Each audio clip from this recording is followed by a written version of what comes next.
Bapak-bapak semua, Om Swastiastu. Om Swastiastu. Baik Bapak Ibu semua, hari ini saya sebagai calon guru penggerak angkatan 7 di Kota Denpasar ingin memberikan pengimbasan kepada rekan-rekan Bapak Ibu sekalian. Jadi selama pelatihan CGP yang saya ikuti, saya mendapatkan berbagai macam materi. Nah, materi inilah akan saya imbas kepada Bapak Ibu semua. Mari kita sama-sama belajar agar kita bisa menerapkannya di sekolah ini. Nah, selain itu juga saya juga mohon nanti masukan dan kritikannya dari Bapak Ibu semua. Jikalau saya ada salah kata atau mungkin saya ada salah-salah memberikan materi, kita sama-sama belajar di sini ya, Bapak Ibu ya. Jadi biarpun saya dibilang saya CGP, tapi tetap saya juga harus belajar dengan Bapak Ibu, karena kan materi itu bukan didapat dari satu orang saja, tetapi dari manapun, dari siapapun, karena tempat belajar bukan hanya di sekolah, tapi dimanapun. Oke. Nah, materi yang akan saya sampaikan di sini adalah materi tentang budaya positif. Nah, mungkin kalau dilihat dari judulnya, Bapak Ibu pasti sudah kepikiran kan, budaya positif. Oh, budaya atau tradisi kegiatan sehari-hari yang positif, tidak negatif. Mungkin seperti itu ya Bapak Ibu ya. Nah, saat saya juga menerima materi ini, saya juga berpikir seperti itu di awal. Tetapi ternyata ada beberapa hal baru yang nanti akan Bapak Ibu temukan dalam materi ini. Nanti kita bisa sharing sama-sama tentang kegiatan kita di sekolah. Ada tidak yang sudah Bapak Ibu terapkan budaya positif yang akan saya tampilkan ini? Oke.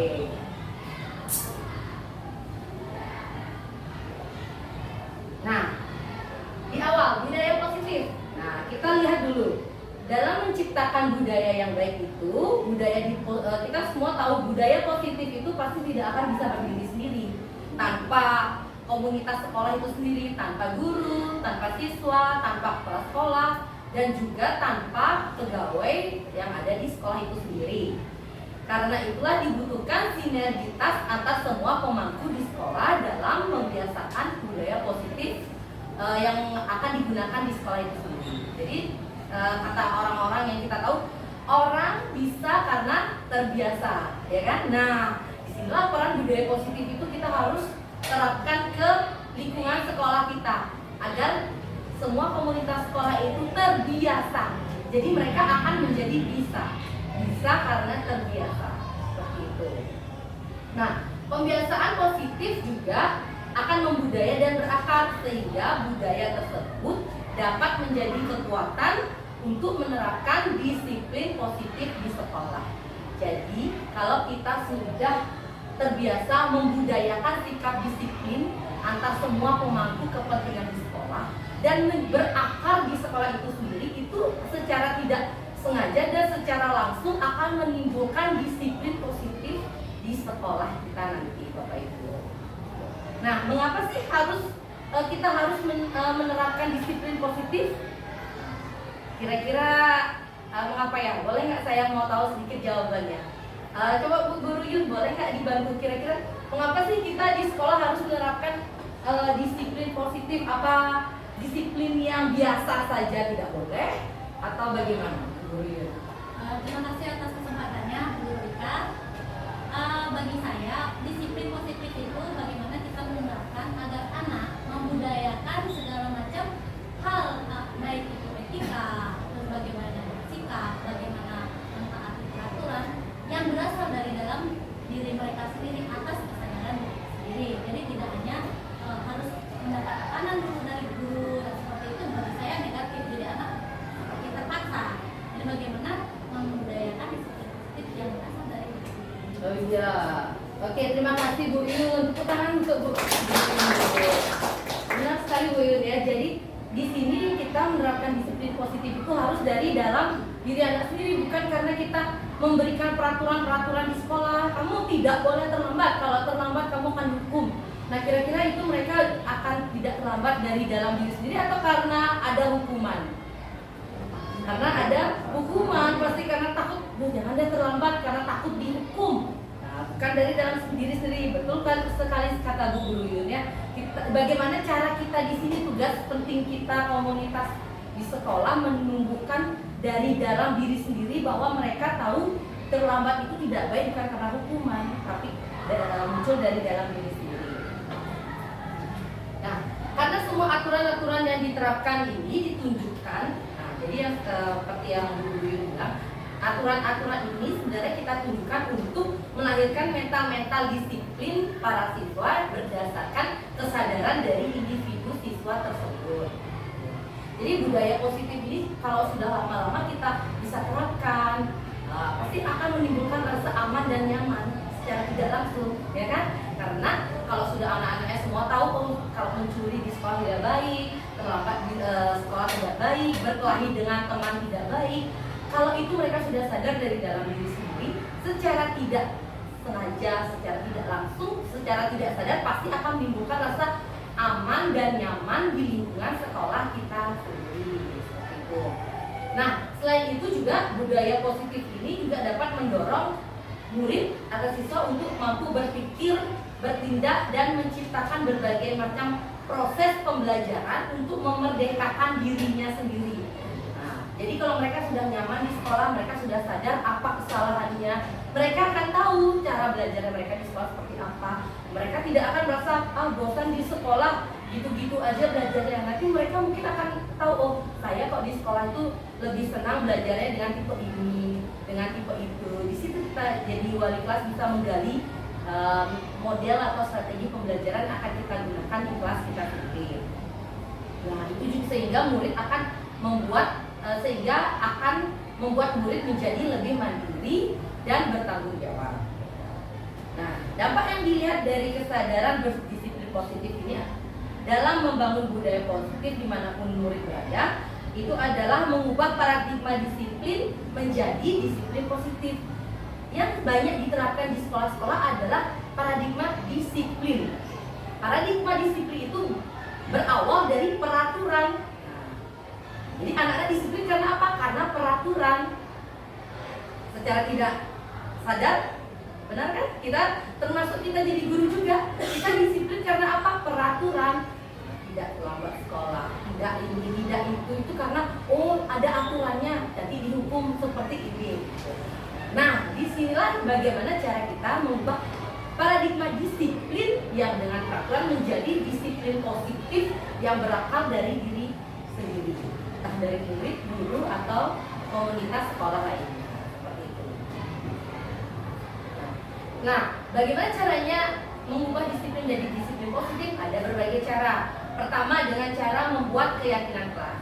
Nah, sebelumnya mungkin guru-guru termasuk saya sendiri sebelum mengikuti pelatihan mendapatkan modul ini, saya bukan membuat keyakinan kelas juga, tapi peraturan kelas termasuk di sekolah kita. Nah, peraturan kelas itu yang membuat menjadi disiplin, kita akan ubah menjadi keyakinan kelas agar menjadi disiplin positif. Seperti itu. Nah, selanjutnya setelah membuat keyakinan kelas, kita harus mengetahui dulu apa kebutuhan dasar dari guru dan siswa di sekolah kita sendiri. Nah, dengan kita mengetahui kebutuhan dasar komunitas sekolah, kita akan tahu kita harus nampakin seperti itu. Jadi tidak asal menjas siswa, kenapa kok siswa itu sering terlambat. Jadi jangan kita menjas dia karena dia anak malas. Nah, supaya tidak seperti itu, kita harus tahu dulu kebutuhan siswa itu kenapa, seperti apa. Begitu juga dengan guru, pegawai, dan staf lainnya. Kenapa ya kok guru itu lemas sekali di sekolah atau tidak bersemangat seperti itu. Nah, itu dah disebut dengan kebutuhan dasar manusia. Nah, setelah kita tahu kebutuhan dasar, nah belajarlah kita untuk melakukan kontrol diri. Nah, jadi kontrol diri itu berasal dari dalam diri kita sendiri. Kita di sini nanti akan sama-sama belajar bagaimana cara menumbuhkan kontrol diri untuk diri kita sendiri, bukan kita yang mengontrol orang. Termasuk kita sebagai guru, bukan kita yang mengontrol murid. Nah, jadi murid yang harus mengontrol dirinya sendiri, itulah yang akan menimbulkan budaya disiplin positif, bukan budaya disiplin saja. Nah, semua kegiatan itu nanti bisa dilakukan melalui kegiatan yang dinamakan dengan segitiga restitusi. Di akhir pembelajaran nanti saya akan tunjukkan contoh segitiga restitusi yang sudah saya lakukan di kelas saya sendiri.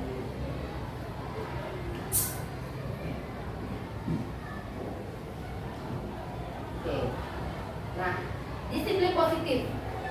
Seperti tadi yang sudah saya jelaskan sedikit, disiplin positif ini merupakan pendekatan mendidik anak untuk melakukan kontrol diri dan pembentukan kepercayaan diri. Jadi kalau yang sebelumnya kita belajar tentang disiplin di sekolah, itu hanya diciptakan dari peraturan yang ada. Jadi anak-anak disiplin karena ada peraturan sekolah, mereka takut akan hukuman dari peraturan itu. Nah, kita tugas kita di sini sebagai pemangku komunitas sekolah, kita harus menciptakan budaya disiplin positif ini Bapak Ibu. Jadi supaya anak-anak bisa melakukan kontrol diri dan pembentukan kepercayaan diri mereka. Itulah disiplin positif. Tujuan dari disiplin positif adalah menanamkan motivasi pada murid-murid kita untuk menjadi orang yang mereka inginkan dan menghargai dirinya sendiri dengan nilai-nilai yang mereka percaya. Seperti itu. Jadi mereka banyak ya, zaman sekarang anak-anak sudah menggunakan kata butuh healing tipis-tipis. Nah, seperti itu. Padahal mereka tidak mengerti arti kata healing, self healing seperti itu. Nah, kalau mereka tidak paham satu kata itu, saat mereka gagal untuk mencapai kata itu, mereka akan merasa rendah diri, tidak menghargai diri sendiri. Mereka akan berkata, oh iya, saya bodoh, saya orang paling bodoh di kelas, saya orang paling nakal di kelas. Itu yang bahaya Bapak Ibu. Nah, jadi dengan nanti kita belajar disiplin positif itu, kita di sini akan belajar untuk mengajak mereka untuk mengetahui kontrol dirinya. Oh, saya seperti ini, biar mereka bisa belajar menghargai diri sendiri. Kalau mereka sudah menghargai diri sendiri, mereka pasti bisa untuk menghargai orang lain yang ada di sekitar mereka. Nah, manfaatnya adalah untuk membantu diri mereka supaya lebih fokus lagi di kelas. Nah, tetapi juga dapat menumbuhkan rasa ketenangan. Jadi tidak, kalau mereka sudah disiplin diri, jadi mereka kalau terlambat mereka sudah tahu apa yang akan mereka, konsekuensi yang harus mereka lakukan itu berasal dari mereka sendiri, bukan dari orang lain. Seperti itu. Nah, hal ini juga tak lain karena kita telah melaksanakan apa yang harus kita laksanakan secara benar dan tepat waktu, sehingga tak ada rasa bersalah yang timbul dalam hati. Jadi misalkan si A melakukan kesalahan, jadi si A akan percaya diri menghadapi kesalahan itu di depan guru dan yang lainnya. Dia akan tahu saya harus seperti apa tanpa menunggu lagi hukuman yang akan diberikan. Nah, itu akan menimbulkan rasa percaya diri yang pertama kepada mereka, dan juga akan menumbuhkan rasa bersalah dalam diri mereka. Jadi mereka kemungkinan tidak akan mengulangi lagi kesalahan yang mereka lakukan.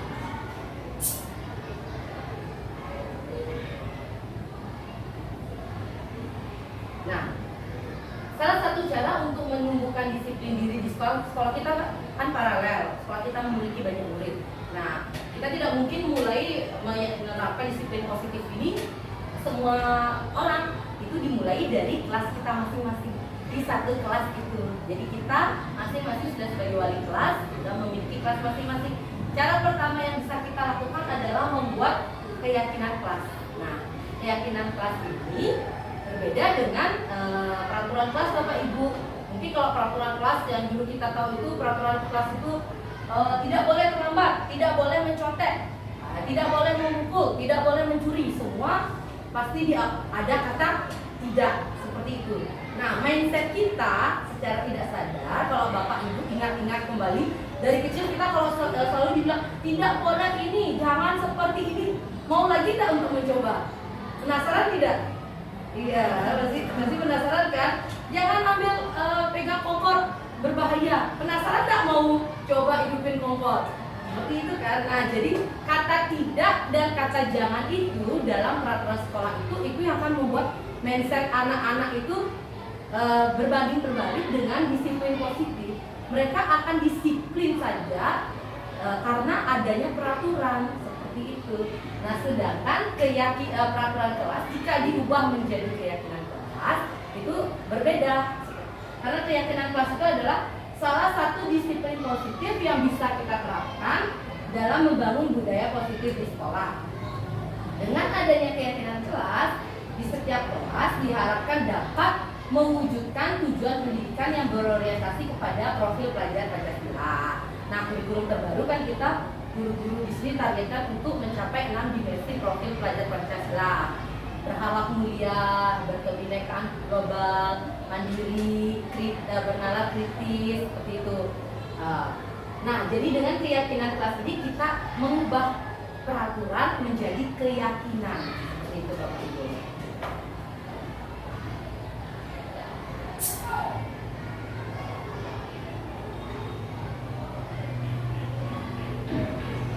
Apa saja sih ciri-ciri dari keyakinan kelas itu?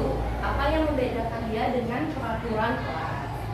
Keyakinan kelas ini lebih bersifat abstrak daripada peraturan yang lebih rinci dan konkret.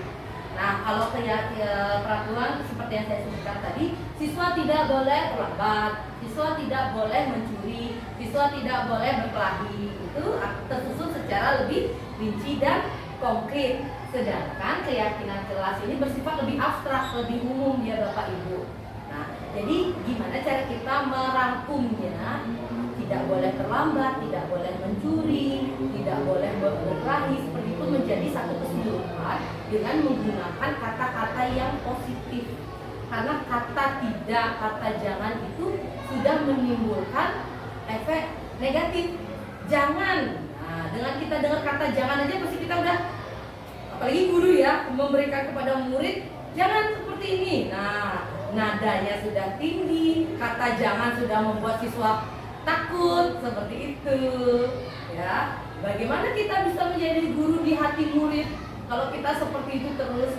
Memang kita tidak bisa menyalahkan, kan setiap orang berbeda. Mungkin guru itu lagi capek, guru itu lagi sedang ada masalah gitu. Atau siswanya memang benar-benar tidak bisa dikontrol, memang seperti itu. Tidak salah kan, guru pasti secara spontanitas ya kan pasti berkata seperti itu kan. Itu sebenarnya kita tidak bisa memungkiri, tetapi bagaimana cara kita pelan-pelan supaya gini kita berbicara sesuai dengan keyakinan kelas. Karena itulah hari ini kita akan belajar membuat peraturan kelas diubah menjadi keyakinan kelas. Nah, ciri yang kedua, keyakinan kelas berupa pernyataan-pernyataan universal yang dibuat dalam bentuk kalimat positif. Seperti yang tadi saya bilang, hindari kata jangan, hindari kata tidak boleh. Nah, supaya mindset yang kita omongin itu menjadi positif. Nah, kan seperti kita tahu ucapan itu adalah doa, ya. Kita bilang jangan, tidak. Nah, nanti mereka akan menjadi orang yang tidak aja, seperti itu Bapak Ibu. Nah, keyakinan kelas tidak dibuat dalam jumlah banyak sehingga mudah diingat dan dipahami oleh semua warga kelas. Nah, kita sudah memiliki beberapa peraturan kelas. Nah, mungkin nanti Bapak Ibu bisa lihat di sini di kelas masing-masing juga ada ya. Peraturan kelas larangan siswa. Banyak sekali kita buat ya seperti ini larangan siswa. Tidak boleh datang terlambat, tidak diperkenankan meninggalkan sekolah. Nah, banyak seperti itu. Nah, di keyakinan kelas itu tidak dibuat dengan jumlah banyak, tapi dibuat seringkas mungkin, mudah diingat dan dipahami siswa. Seperti itu Bapak Ibu.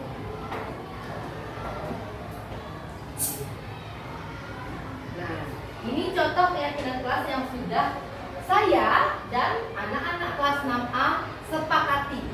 Jadi, kalau peraturan kelas itu dibuat oleh guru, staf guru dan pegawai berdasarkan hasil rapat kita. Seperti itu. Itu akan menimbulkan disiplin. Sedangkan keyakinan kelas ini yang menimbulkan disiplin positif kita buat bersama dengan murid kita sendiri. Gitu. Jadi di awal nanti kita masuk kelas, kita membuat kesepakatan sama anak-anak. Ayo anak-anak, ini kelas 6A, ini kelas kita bersama, bukan kelasnya Bu Rika saja.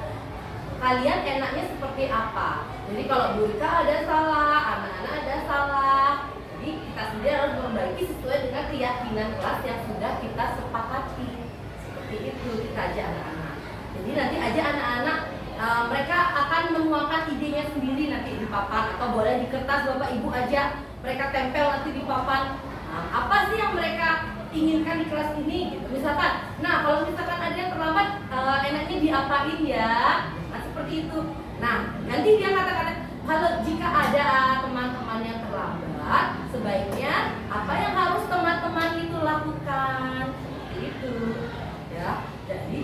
jadi kita kalau dulu kan kita pasti biasa bilang, nanti kalau ada teman-teman yang terlambat, NNE dihukum apa ya?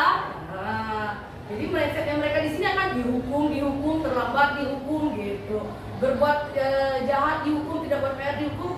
Lama-lama mereka akan takut, jenuh, bosan, kayak gitu di kelas gitu.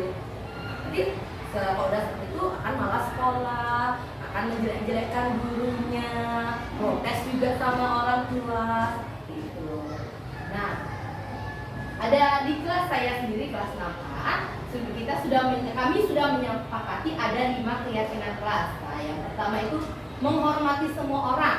Menghormati semua orang itu sudah termasuk tidak mengejek gitu.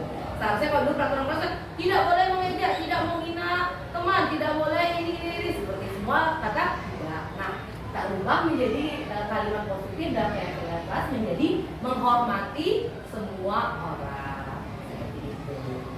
Guru, teman, siapapun yang lebih besar yang lebih kecil menghormati semua orang. Jika di bahasa anak itu menghormati gitu dia siswa itu sendiri.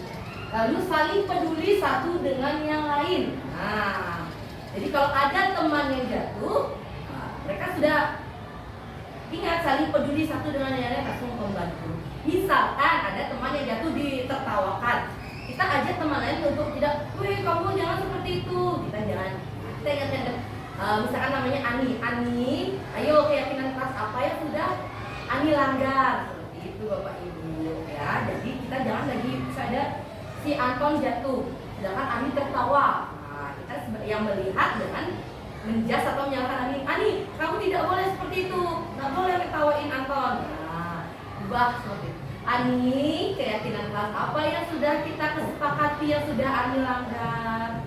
Gitu. Jadi kita akan belajar membuat mereka untuk mengingat keyakinan positif mereka sendiri.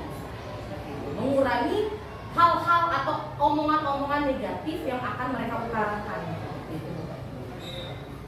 Menghargai barang milik orang lain. Menghargai barang milik orang lain sudah termasuk dalam tidak mencuri, tidak menghancurkan barang milik orang lain. Jadi kalau dia meminjam sesuatu untuk berusaha mengembalikannya, itu sudah mencakup menghargai barang milik orang lain. Menerima semua anggota kelompok, tidak pilih-pilih jika ada belajar kelompok secara heterogen. Jadi semua keyakinan kami jika ada yang melanggar kita caranya seperti itu. Nah, misalkan saya nggak mau berkelompok sama ini Bu karena dia malas. Kita ingatkan lagi, ayo keyakinan kelas apa yang sudah dilanggar, seperti itu. Ya, mengerjakan segala pekerjaan yang ditugaskan, tidak terlambat membuat PR, menjawab semua ulangan, seperti itu. Bapak Ibu. Jadi jika keyakinan kelas ini sudah kita terapkan di kelas dengan kesepakatan semua anggota kelas, secara tidak sadar, lama-lama mindset anak dan guru itu sendiri akan berubah ke arah positif. Lama-lama kita akan bisa menciptakan budaya positif di kelas kita sendiri dulu.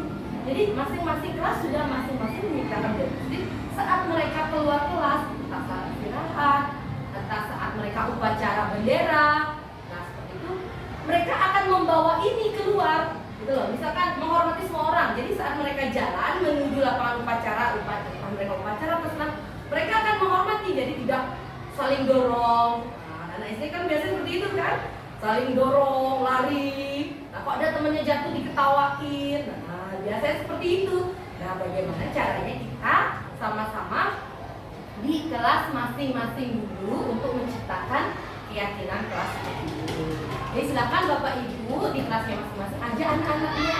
Anak-anak mau seperti apa sih di kelas? Nanti sama-sama rangkum menjadi beberapa kalimat. Jadi paling tidak 3-7 kalimat positif dalam satu kalimat itu ya. 3-7 kata dalam satu kalimat ya.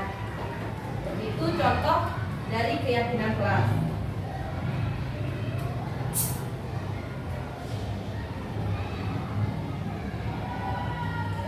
Setelah kita membuat keyakinan kelas, kita harus tahu dulu kebutuhan dasar dari kita sendiri dan juga murid-murid kita sendiri. Nah, 5 kebutuhan dasar yang ada adalah 1, bertahan hidup. Nah, dalam lingkaran yang Bapak Ibu ya di depan, bertahan hidup, kebutuhan dasar bertahan hidup pasti diperlukan oleh semua orang, diperlukan dilakukan oleh semua orang. Nah, 4 kebutuhan lainnya itu dicapai atau diperlukan untuk kebutuhan dasar bertahan hidup. Jadi kebutuhan dasar bertahan hidup tidak bisa berdiri sendiri tanpa keempat itu. Nah, yang pertama penguasaan. Nah, penguasaan ini bukan berarti kita mengetahui oh anak itu ingin berpuasa seperti itu. Bukan. Penguasaan itu berarti anak itu ingin dihargai di kelas itu. Jadi penguasaan itu misalkan siswa itu mengerjakan sesuatu, sebenarnya dia tidak bisa menggambar, tapi dia ingin dipuji oleh gurunya. Nah, itu termasuk ke dalam penguasaan Bapak Ibu. Jadi misalkan ada siswa seperti itu di kelas, Bapak Ibu boleh ambil karyanya mereka. Oh bagus sekali Ani, sudah semakin bagus. Nah itu akan timbul kebutuhan, memunculkan kebutuhan dasar penguasaan dalam diri mereka. Oh saya dihargai guru saya. Kasih sayang dan rasa diterima, nah, seperti di keluarga, di sekolah, kita sudah tahu bagaimana kasih sayang dan rasa diterima. Kebebasan, bebas mengajukan pendapat, bebas untuk berbicara, bebas untuk kalau istilahnya protes, nah, bebas untuk memilih mana yang mereka inginkan atau yang tidak mereka inginkan. Dan kesenangan, jangan lupa Bapak Ibu, apalagi tingkatan kita di SD, anak lebih baik itu belajar sambil bermain atau bermain sambil belajar. Bermain sambil belajar, karena kalau anak belajar sambil main, yang pertama mereka dengar ada belajar, pasti di otak mereka belajar. Nah kita ubah dikit, bermain sambil belajar. Di kelas kita juga bisa bermain. Nah kita ciptakan sedikit ice breaking atau permainan-permainan seru dengan menyelipkan materi seperti itu.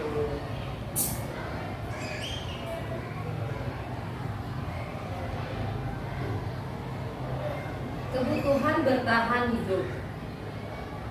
Kebutuhan bertahan hidup adalah kebutuhan yang bersifat fisiologis untuk bertahan hidup. Nah, kita semua mungkin sudah tahu di sini ya, contoh yang kesehatan, rumah, makanan, sandang, pangan, papan, itu sudah pasti kebutuhan kita untuk bertahan hidup. Itu sifatnya fisiologis dari dalam diri kita sendiri. Sedangkan kebutuhan biologisnya adalah sebagai bagian dari proses reproduksi, termasuk kebutuhan untuk tetap bertahan hidup. Itu contohnya berkembang biak, seperti itu. Komponen psikologis pada kebutuhan ini meliputi kebutuhan akan perasaan aman. Nah, jadi perasaan aman itu hal yang sangat penting yang kita butuhkan untuk bertahan hidup. Jadi aman dalam artian bukan berarti tidak ada mencuri, tetapi aman juga dalam artian secara mental, Bapak Ibu, mental, hati itu aman, ya bukan dari luar aja. Nah, di sini juga penting sekali karena banyak orang yang secara tidak langsung kalau dia sudah merasa mentalnya dia saya kayaknya gagal terus, sayanya kurang terus, pokoknya seperti itu, mentalnya dia sudah tidak aman, itu termasuk kebutuhan rasa aman Bapak Ibu. Nah, jadi kalau dia mental seperti itu bahaya, dia tidak akan bisa bertahan hidup. Nah, contohnya kasus bunuh diri seperti itu. Saya pernah baca di salah satu media, artis Korea, padahal kita kalau lihat wujudnya mereka, wih cantik-cantik, ganteng-ganteng, bodinya bagus, punya uang banyak, hidupnya kaya, tapi kenapa sih kok bisa bunuh diri? Nah, ya kan? Padahal kebutuhan kesehatan, rumah dan makanan mereka terpenuhi, kok bisa bunuh diri? Pernah nggak Bapak Ibu terpikirkan seperti itu? Ya kan, padahal mereka kan cantik ya, bodinya bagus, mulus, uangnya banyak, popularitasnya dicapai, kok bisa bunuh diri? Nah itulah kebutuhan perasaan aman dalam diri yang mereka tidak mereka dapatkan. Gitu. Jadi kalau mereka tidak merasa dalam diri, dari mindset mereka merasa tidak aman, mereka selalu merasa gagal, susah seperti itu. Ya itu tidak akan bisa mencapai kebutuhan bertahan hidup. Bagaimana supaya kebutuhan bertahan hidup ini bisa tercapai?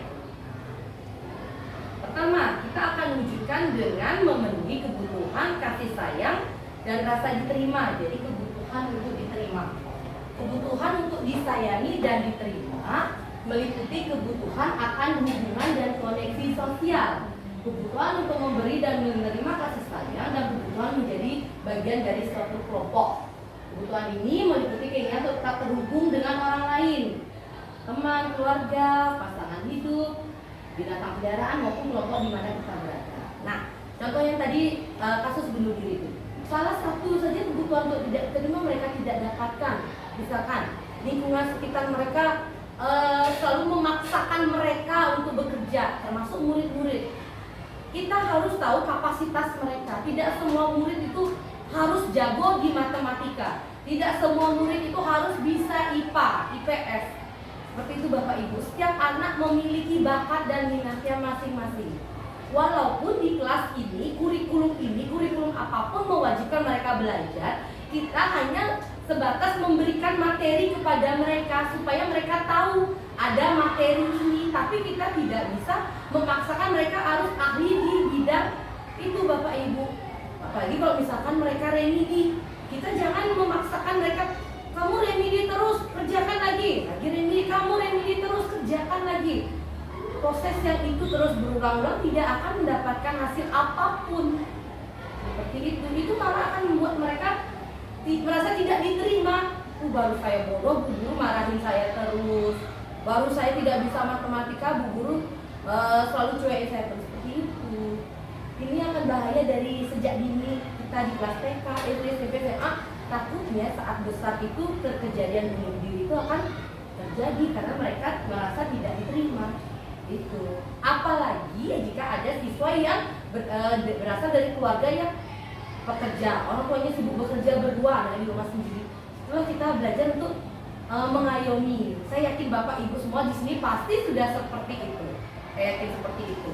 Hanya saja mungkin kita setiap orang pasti punya emosi ya Bapak Ibu ya. Jika siswanya terlalu nakal pasti kita marahin. Nah, kita belajar di sini saling mengingatkan supaya anak-anak menerima rasa kasih sayang pertama dari kelas kita sendiri dulu. Gitu. Nah, setelah kebutuhan untuk diterima, ada kebutuhan pengakuan atas kemampuan, penguasaan ya, seperti saya jelaskan tadi.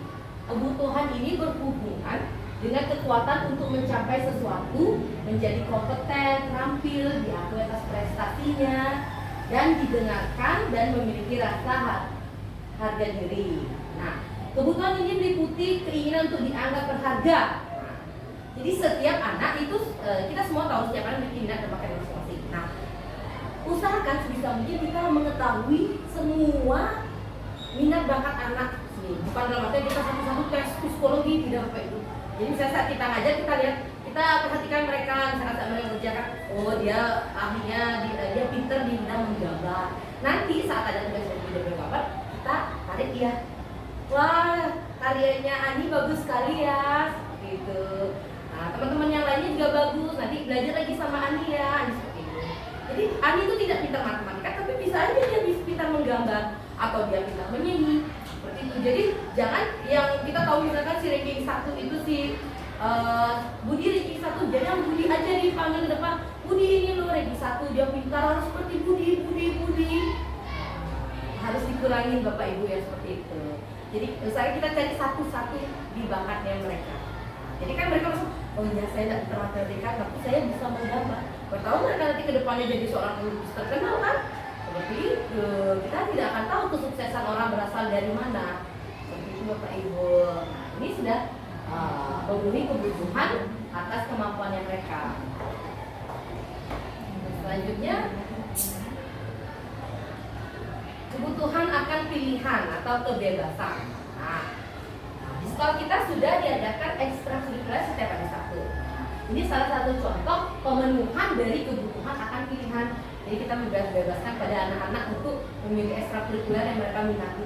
Tetapi jika ada anak yang bingung, Bu, saya tidak tahu saya di mana. Nah, kita pelan-pelan aja cari tahu dia misalkan sukanya menulis, ajak coba kemari. Coba dulu ya masuk di ekstrakurikuler ini. Nanti kalau kamu merasa beban atau bosan, bilang sama Bu Guru, kita coba lagi cari yang mana. Karena tidak semua anak tahu minat dan bakatnya mereka itu di mana. Termasuk saat kita sendiri. Coba Bapak Ibu diingat-ingat kira-kira saat Bapak Ibu cari kuliah jurusan sudah langsung lah, oh nanti saya menjadi guru. Dan seperti itu tidak, atau masih pikir bener nggak ya kuliah PGSD, tidak ya? Atau mungkin ada beberapa dari Bapak Ibu yang kuliahnya bahasa Inggris, udah jenuh 1 semester pindah lagi ke ini. Pasti ada seperti itu Bapak Ibu ya. Apalagi anak di SD. Nah, di sini kita pelan-pelan dengan ada ekstrakurikuler itu kita ajak mereka untuk menentukan pilihannya mereka. Jadi mereka tidak akan merasa tertekan karena sudah belajar, apalagi ekstrakurikuler. Nah, yang terakhir kebutuhan akan rasa senang atau kesenangan. Nah, anak-anak SD, TK, SD itu anak-anak di usia dini itu kita tahu mereka tidak bisa belajar seperti SD SMA yang full sampai jam setengah 1 dari jam 8 sampai jam 1. Sinilah kita selipin sedikit ice breaking untuk menimbulkan rasa senang atau materi games-games tertentu supaya mereka tidak jenuh, tapi diselipkan juga dengan materi-materi yang Bapak Ibu ajarkan di kelas. Jadi kalau mereka sudah menemukan rasa senang, mereka secara tidak langsung mereka pasti rajin sekolah. Pasti mereka malah mereka nanti kalau sakit atau mereka ada kegiatan di luar sekolah, pasti mereka jenuh atau libur. Nah, pasti mereka pengen sekolah karena gurunya sering mengajak mereka bermain di kelas tanpa harus melupakan materi dari pelajaran yang akan kita berikan. Oke, nah kita ice breaking dulu sebentar ya. Coba Bu Guru Yanti dengan Bu Guru Agung bisa bantu ke depan dulu. Ayo. Kita ice breaking dulu. Kegiatan cobalah buka. Kayak Bu Guru Yanti dan jadi dulu ya. Nah sekarang, nah di sini Bu Guru Yanti akan berperan sebagai orang yang memiliki sesuatu yang berharga di dirinya. Ya, ceritanya Bu Guru Yanti di sini ada sesuatu yang sangat berharga milik Bu Guru Yanti yang Bu Guru Yanti berikan. Dan sekarang Bu Guru Agung akan berusaha nih merayu supaya Bu Guru Yanti mau buka tangannya Guru Agung. Nah, kira-kira Bu Guru Yanti ini mau tidak memberikan sesuatu yang berharga? Ya. Ayo Bu Guru Agung boleh merayu misalkan mau memberikan apa? Memberikan apa supaya dia mau buka tangannya itu, supaya mau memberikan sesuatu dalam ini untuk Bu Guru Agung. Ayo. Ayo.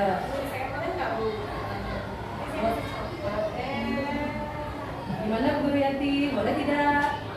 Oh, enggak boleh Bu Guru Agung. Ayo, cara lain lagi gimana? Oh, mau diajak nonton nih, nonton kesukaannya Bu Guru Yanti gimana? Mau kasih dah? Ayo, gimana? Kasih dah? Oh, enggak boleh juga. Oh, diajak jalan-jalan. Boleh dah? Oh, diajak makan nih. Boleh nggak Bu Guru Yanti? Oh, nggak boleh juga. Ada ide lain atau mau ada teman-teman bantu? Bu Guru Nami deh. Tepuk tangan dulu Bu Guru Agung. Ternyata Bu Guru Agung masih gagal. Ayo Bu Guru Nami, coba Bu Guru Nami. Ya, apakah Bu Guru Yanti tetap pendiriannya ataukah goyah dengan rayuannya Bu Guru Nami? Ayo. Boleh nggak saya tahu apa isi di dalam itu? Boleh nggak? Boleh nggak? Saja. Oh, masih kuat iman dia Bu Guru Yanti, tidak boleh katanya. Tahu, saya ingin sekali tahu apa isi di dalam itu ya. Warnanya apa? Putih, merah, abstrak. Coba apa isinya? Boleh nggak? Lihat dikit. Oh, tidak boleh juga. Aduh, Bu Guru Nami sudah menyerah. Oke, tepuk tangan untuk Bu Guru Nami. Oke, tepuk tangan juga Bu Guru Yanti. Terima kasih. Disimpan terus bawa pulang ya Bu Guru Yanti ya. Silakan duduk. Oke, tepuk tangan dulu untuk Bu Guru yang lainnya. Nah, ternyata Bu Guru Yanti tidak bisa dipengaruhi oleh Bu Guru Agung dan Bu Guru Nami. Oke. Nah, dari kegiatan Bu Guru cantik yang tadi, kira-kira siapa sih yang mau megang kontrol Bisa bantu tidak? Bu Guru Yuni, kira-kira siapa dari tadi siapa? Bu Guru Yati, Bu Guru Agung, dan Bu Guru Nani. Bu Guru Yanti, Bu Guru Rika. Oke, yang kata Bu Guru Yuni, Bu Guru Yanti memegang kontrol. Kenapa kira-kira kok Bu Guru Yantinya yang memegang kontrol? Karena Bu Guru Yanti yang memutuskan mau membuka tangan atau tidak. Oke, gimana Bu Guru, Bapak Ibu Guru yang lain setuju dengan alasannya Bu Guru Yuni? Oke, setuju, benar sekali. Jadi yang memegang kontrol adalah dirinya sendiri. Dia yang memiliki barang itu sendiri, Bapak Ibu. Jadi besok jika terjadi sesuatu pada diri Anda sendiri atau muridnya, kita ajarkan seperti ini pada anak-anak. Jangan menyalahkan orang lain. Yang memegang kontrol itu adalah dirimu sendiri. Seperti itu. Nah, paradigma selama ini yang miskonsepsi guru-guru, termasuk saya sendiri juga ada miskonsepsi. Nah, ilusi guru ngontrol murid. Secara tidak sadar pasti kita berpikiran kita yang bisa ngatur murid. Murid harus rapi, murid harus semua nilainya besar, murid semua harus tertib. Benar nggak Bapak Ibu? Secara ilusi, secara tidak langsung kita berpikiran guru, oh saya gurunya, saya walinya. Nah seperti itu, padahal sebenarnya seperti tadi Guru Yanti, muridnya mereka sendiri yang punya kontrolnya. Terus ilusi bahwa semua penguatan positif efektif, ilusi bahwa semua penguatan itu positif, efektif, dan bermanfaat. Dan belum tentu juga. Kita bilang, oh saya gurunya, kalian harus tertib. Kita berpikir itu loh bermanfaat, benar enggak? Ya kan? Padahal tidak seperti itu, belum tentu juga kayak seperti Yanti. Yanti, Bu Guru Yanti, ayo buka, dengerin kata saya. Kalau Bu Guru Yanti tidak mau, nanti Bu Guru Yanti akan sial. Menurut kita mungkin seperti itu, tapi bagi Bu Guru Yanti kan, ini loh punya saya, ya kan? Nah itu tidak semua itu. Ilusi itu hanya ilusi sebenarnya Bapak Ibu. Terus ilusi bahwa kritik dan membuat orang merasa bersalah dapat menguatkan karakter. Nah, misalkan ada orang merasa bersalah, seperti Guru Yanti. Nah, Guru Yanti tidak membuka nih. Nah, ternyata yang dia pegang itu ternyata hancur atau tidak bermanfaat. Terus kita salahin Guru Yanti. Tuh kan benar, harusnya kamu bagi, harusnya kamu buka. Nah, kita akan membuat dia merasa bersalah. Padahal kita berpikir, oh kalau kita seperti itu dia karakternya berubah, biar besok dia mau berbagi. Tidak seperti itu, belum tentu. Belum tentu bagi Bu Guru Yanti itu merugikan dia kan? Bisa aja bagi dia, oh itu memang punya saya, mau saya hancurin, mau saya rusain, ya kan? Nah, itu juga kita ke anak-anak. Jadi jangan kita menjudge dia. Tuh kan kalau nggak dengerin kata Bu Guru, kamu seperti ini, itu tidak akan mengubah karakternya dia menjadi lebih baik, Bapak Ibu. Ya, jadi dengan kita berpikir, oh Yanti pasti merasa bersalah, dia tahu dia salahnya, berubah, belum tentu. Makanya ada istilah, kok dia nakal makin nakal ya sudah dimarahin. Nah ini ilusi seperti ini yang sudah kita sering terapkan. Ilusi bahwa orang dewasa memiliki hak untuk memaksa. Nah, kejadian sehari di rumah kita, orang tua kita benar tidak, besok harus sekolah ini, harus ikut les ini, harus seperti itu. Orang tua beranggapan orang dewasa itu punya hak sepenuhnya untuk anak kecil. Nah, kita jadi guru usahakan tidak gitu juga kan. Kamu besok ulangan matematika, jangan remedi lagi. Jangan seperti itu. Kita tidak bisa memaksakan hak kita supaya hak KM kita terpenuhi pada anak itu, Bapak Ibu. Begitu. Ya, itulah beberapa miskonsepsi secara tidak sadar kita sebagai guru lakukan nih. Nah, stimulus respon ini yang sering kita secara tidak sadar lakukan. Teori kontrol inilah yang seharusnya kita lakukan. Nah, coba perhatikan di tabel ini. Contoh, stimulus respon, realitas kita sama. Kita selalu beranggapan sama aja, kamu makan nasi, aku makan nasi, hidup kita sama. Nah, sering saya juga pernah berpikiran seperti itu, Bapak Ibu. Tapi ternyata dalam teori kontrol itu realitas atau kebutuhan kita berbeda-beda. Belum tentu yang kamu makan nasi sehat, aku makan nasi tidak sehat. Oke, ya, udah. Terus stimulus respon, semua orang yang melihat hal sama, semua orang memiliki gambaran berbeda. Nah, seperti itu. Jadi kolom dari stimulus respon ini, yang ini Bapak Ibu, itu secara tidak langsung kita sering lakukan. Coba dilihat. Nah, seharusnya kita melakukan seperti teori kontrol ini yang di sebelah kanan itu Bapak Ibu. Ya. Jadi di sini kita sama-sama, yuk sama-sama kita saling ingatkan. Misalkan saya bilang, oh kita itu sama, nanti misalkan Bu Guru, Yun ingat bahwa Bu Rika, teori kontrol mengatakan bahwa kebutuhan kita berbeda. Nah seperti itu kita saling mengingatkan. Seperti itu juga akan menumbuhkan disiplin positif di lingkungan. Yang seharusnya saya berdebat dengan Bu Guru Yun, ini loh saya seperti ini, Bu Guru Yun tidak gitu. Nah benar untuk mengingatkan Bu Rika, kebutuhan teori kontrol, kebutuhan kita berbeda. Jadi tidak jadi perdebatan antara guru tersebut seperti itu Bapak Ibu ya. Nah, selanjutnya ada 5 posisi kontrol. Nah, menurut Dr. William Blaster ada 5 posisi kontrol guru, orang tua maupun anak-anak. Nah, coba dari 1, 2, 3, 4, 5. Coba dijawab di dalam hati Bapak Ibu. Yang mana sih Bapak Ibu di kelas saat ini atau yang sering dilakukan? Penghukum, membuat rasa bersalah, teman, pemantau, atau manajer? Yang mana kira-kira yang sering dilakukan? Yang mana? Kalau Pak Guru Agus, Pak Agus yang mana kira-kira Pak Agus? Dari kelima itu yang sering Pak Agus lakuin di kelas. Yang mana? Ya, Pak Guru 3 teman. Kalau Pak Agus yang mana ya? 3 teman, 3, 4 dan 5, 3, 4 dan 5. Oke, Pak Guru Agus sekarang jadi teman, pemantau dan manajer.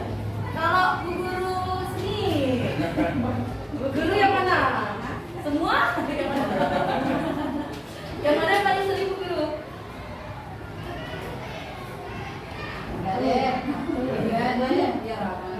Yang mana? Saya 3 jadi teman. Oke. Kalau kita berbicara dengan anak TK, anak SD, pasti posisi kita rata-rata pasti sebagai teman. Oke, kita lihat benar nggak sih kita jadi guru itu harus terus sebagai teman? Oke.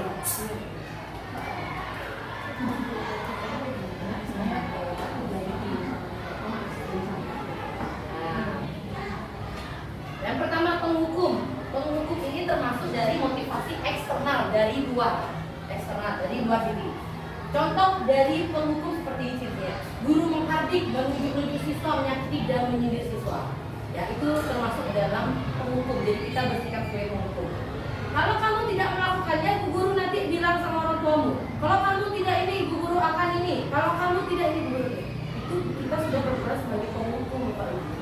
Apa sih efeknya? Itu siswa menjadi pemberontak, pendendam, menyalahkan orang lain, mengulangi terus. Kok dia nakal aja ya? Padahal udah dihukum. Sadar nggak seperti yang kita berpikir gitu kan? Iya, seperti ini kita sebagai penghukum. Itu Bapak Ibu. Itu akan efek yang akan terjadi pada murid. Selanjutnya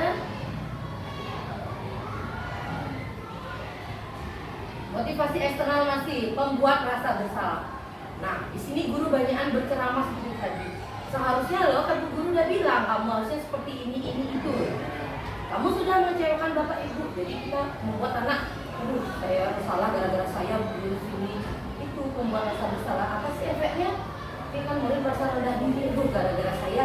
Jangan dah saya ikut-ikutan, nanti Bu Guru marah lagi. Jangan dah saya takut ya jadinya Bapak Ibu. Dia akan merasa gagal dan tidak berharga. Seperti itu. Itu pembuat rasa bersalah. Nah, selanjutnya masih motivasi eksternal dari dalam teman. Nah, yang Bapak Ibu semua lakukan termasuk saya juga dulu seperti ini. Guru pada posisi sebagai teman itu tidak akan menyakiti murid benar, namun selalu berupaya mengontrol murid melalui pendekatan persuasi. Kita yang mengontrol mereka, yang seharusnya mereka sendiri yang mengontrol diri mereka. Contoh kalimatnya, ya sudah nanti Bapak Ibu bereskan. Termasuk Bapak Ibu di rumah, ibunya anak, ya udah enggak apa-apa, nanti Mama yang beresin. Apa nampaknya ketergantungan. Dan Bapak Ibu, ya kalau ada terjadi salah di kelas, ya sudah nggak apa-apa, nggak usah ribut ini, nanti Bu Guru aja yang giniin. Nanti anak-anak kan tidak mandiri, tidak bisa memutuskan keputusan sendiri. Jika terjadi suatu kesalahan saat kita tidak bisa di sekolah, dia bingung. Guru karena ngapainnya, bingung lah anak itu sendiri. Ini kita sebagai teman, kalau terus menerus sebagai teman, tapi boleh nggak seperti ini? Boleh. Ada saat tertentu ibu bapak guru, saya yakin bapak guru tahu situasinya kapan ibu bapak guru nanti sebagai teman. Motivasi eksternal, pemantau. Guru pada posisi ini biasanya selalu mengawasi muridnya berpatokan pada catatan, misalkan disiplin terus, dia tidak disiplin, centang. Seperti itu kalau pemantau. Nah, contoh kalimatnya misalkan tadi Ani terlambat sekolah, sudah salah disiplin. Apa konsekuensinya? Gitu. Efeknya nanti murid itu akan dia akan berpikiran untuk mendapatkan hadiah yang konsep. Bu Guru, tadi saya kan sudah jawab, dapat hadiah dong. Jadi orang anak-anak akan melakukan jika mendapatkan hadiah. Boleh nggak seperti itu? Boleh, tapi dengan situasi tertentu. Tidak disalahkan Bapak Ibu, tetapi jangan terus seperti ini. Nah, posisi terakhir inilah yang harusnya kita lakukan lebih sering dibandingkan posisi kontrol lainnya. Sebagai manajer, inilah motivasi internal dari dalam diri kita sendiri. Guru pada posisi ini akan berbuat sesuatu bersama dengan murid, bukan guru sendiri. Contoh, membuat keyakinan kelas, muridnya diajak, ayo apalagi, gurunya tuangin. Mempersilakan murid, oke, ayo coba apa, mau pendapatnya seperti apa, coba guru mendengar. Itu misalkan murid. Mendukung murid agar dapat menemukan solusi atas permasalahan sendiri. Nah, tadi Ani sudah melanggar keyakinan kelas. Nah, kira-kira coba deh Bu, kamu tahu apa yang harus dilakukan, kita kasih kesempatan supaya dia tahu kesalahannya dia apa, caranya dia apa. Seperti itu Bapak Ibu. Contoh kalimatnya, kalau kamu meyakininya, maukah kamu memperbaikinya? Dia kan murid belajar untuk mengevaluasi menjadi diri yang lebih baik. Jadi dia tahu, oh saya buat salah nih, nah, saya harus berbicara dengan guru mereka. Saya tahu saya harus seperti ini. Mereka tahu salahnya apa, cara memperbaikinya apa. Ini yang harus kita sering lakukan. Gimana caranya supaya sering melakukan teori kontrol manajer itu? Caranya adalah dengan 3 restitusi.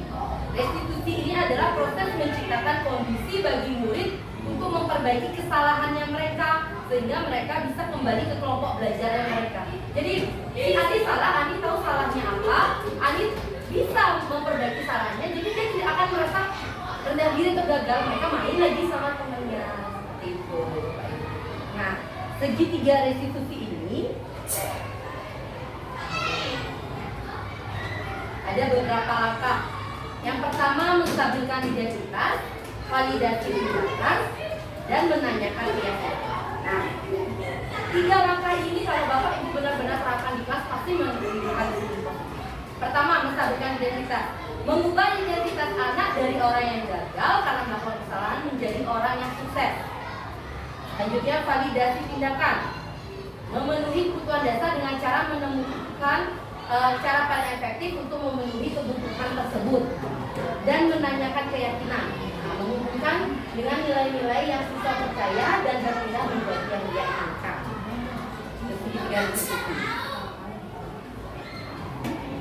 Nah, seperti ini validasi tindakan. Ini Bapak Ibu, di 3 restitusi yang pertama ini menstabilkan identitas. Nah, kamu bukan satu-satunya yang pernah melakukan ini. Kan ada semua kesalahan. Kita harus menstabilkan identitasnya dia. Jangan kita bilang, kamu aja loh yang sering kayak gini, jangan.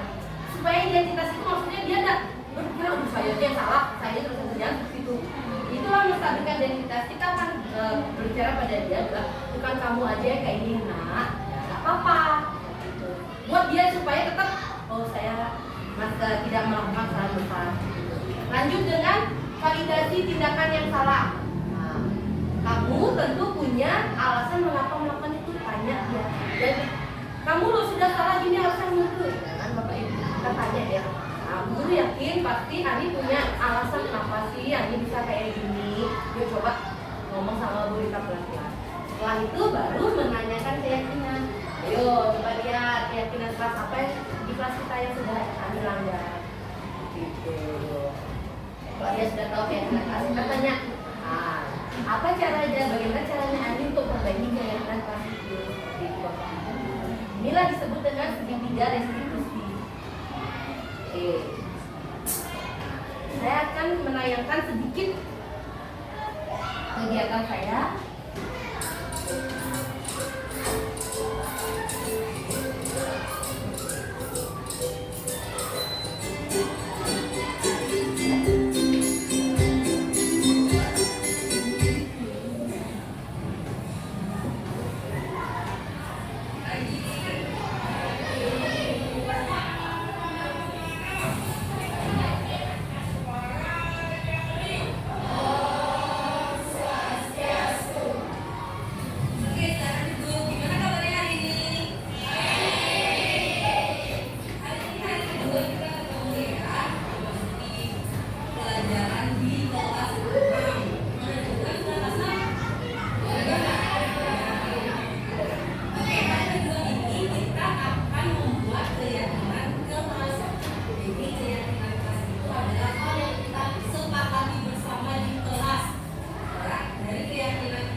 Kegiatan keyakinan kelas ini Bapak Ibu bisa lakukan mungkin di awal pertemuan saat baru masuk tahun ajaran baru. Kira-kira ada yang bisa menyebutkan keyakinan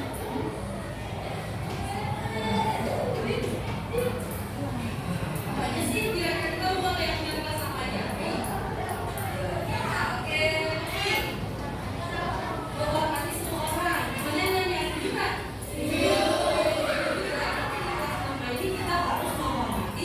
Semua kok. Oke.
ya.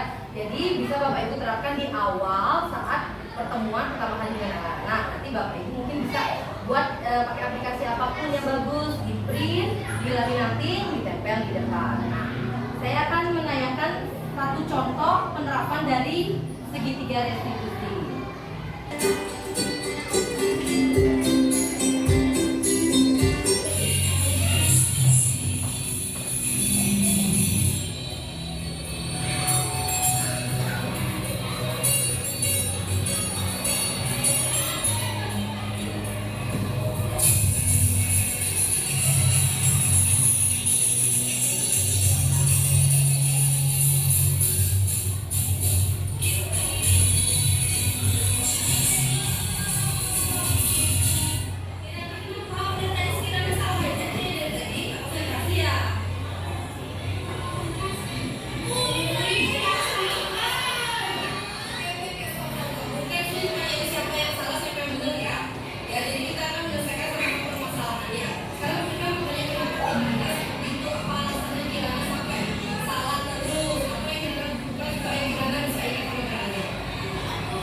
Oke, hebat ya, kita sudah tahu, kita sudah menganggap yang dengan pasien itu.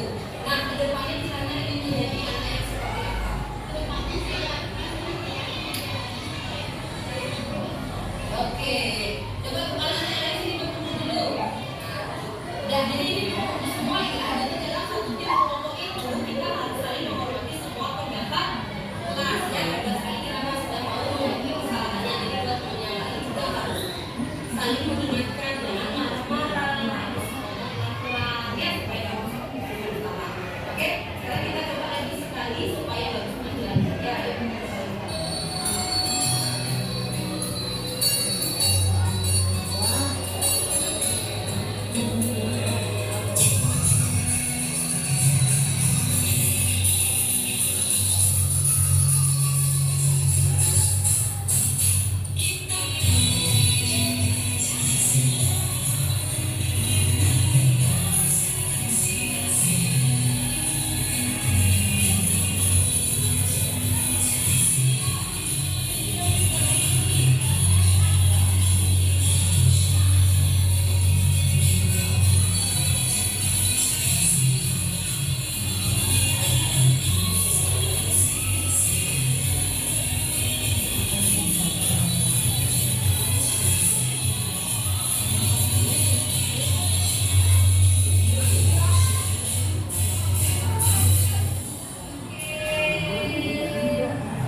Dan terima kasih banyak Bapak Ibu semua. Jadi tadi sekian materi dari saya tentang disiplin positif. Jadi materi yang saya dapatkan dalam selama saya menjadi calon guru penggerak angkatan 7 tentang materi disiplin positif sudah saya imbaskan ke Bapak Ibu sekalian. Saya juga mohon masukan dan kritikannya jika nanti saat perjalanan di kelas atau di sekolah ini saya juga ada salah. Ternyata saya lupa untuk menerapkan disiplin positif ini. Saya minta saran Bapak Ibu masukannya supaya mengingatkan saya. Kita sama-sama di sini saling mengingatkan ya Bapak Ibu ya. Semoga sekolah kita nanti bisa membudayakan tentang disiplin positif. Baiklah Bapak Ibu, akhir kata saya ucapkan terima kasih dan saya tutup dengan para Santi. Om Santi Santi Santi.